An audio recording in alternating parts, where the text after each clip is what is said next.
You can't see it. You can't smell it, but if you inhale it, it can be deadly.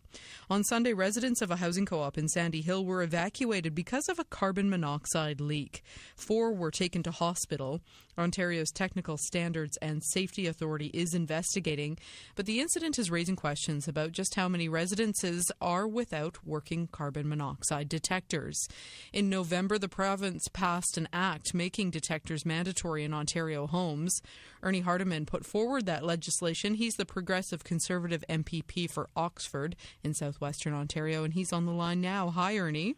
Hi, Robin. How are you this morning? I'm okay. Now, when you heard about this recent incident in Ottawa concerning carbon monoxide at a housing co-op, what went through your mind?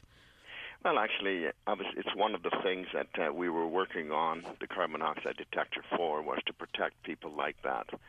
Because obviously we have a lot of people in their single-family residence that have put them in, but there's a lot of multiple residential units that are not presently protected by that, and we're not by law required to be protected. So this law will make it so they will have to have it in their homes too. So whose responsibility will it be then in the case of a multi-unit building? Well, a multi-unit building, it will be the owner of the building that is responsible, and I think that's where the big challenge has been in the past. Even when there was awareness built up, the tenants would be aware of it, but they would think it was the responsibility of the landlord. And the landlord, of course, said since it wasn't, he didn't by law didn't have to do it, so he didn't do it, so nobody was getting it done. So the bill will make that so the landlord will be responsible to do it. What about timelines? When is your law coming into place? Well, the implementation timelines will be set by the Fire Marshal's office through the fire code, but the bill became law the last week of November, so it is now the law to have carbon monoxide detectors in those areas. But the enforcement and the implementation are going to be set by the fire code.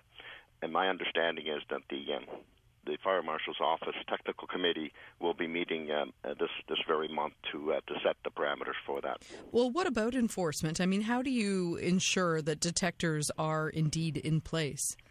Well, the enforcement will be identical to that enforcement that presently exists for smoke detectors in homes.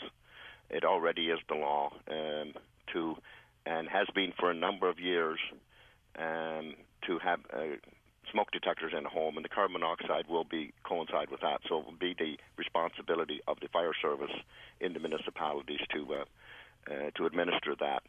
And I think it has worked very well for the mandatory fire smoke detector, so I see no reason why it wouldn't work for carbon monoxide. But I wonder if you think that it needs a little bit more teeth. If you're really, really concerned about this, is there some kind of greater enforcement that you would want to see, and how would that actually look? Because, fire departments, they're stretched already. You can't really see fire marshals knocking on doors and asking people whether they have a carbon monoxide detector or not. No, the enforcement is not about seeing how many people we can charge and lay fines for. The enforcement is about building public awareness so people know to put them in. And I think landlords have already, since the bill's been passed, have already been getting calls from landlords as to what they need to do to make sure they're complying with the law. So I think the enforcement of it will be public awareness and to make sure that people do it.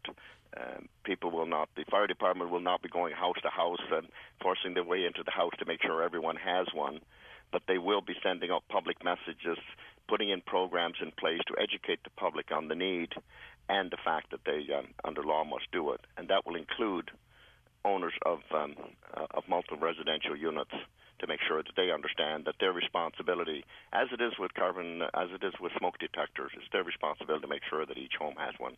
Okay. Ernie, thanks very much for your time this morning.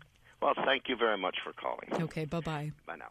That's Ernie Hardeman. He's member of Provincial Parliament for Oxford, which is in southwestern Ontario. He's a progressive conservative MPP.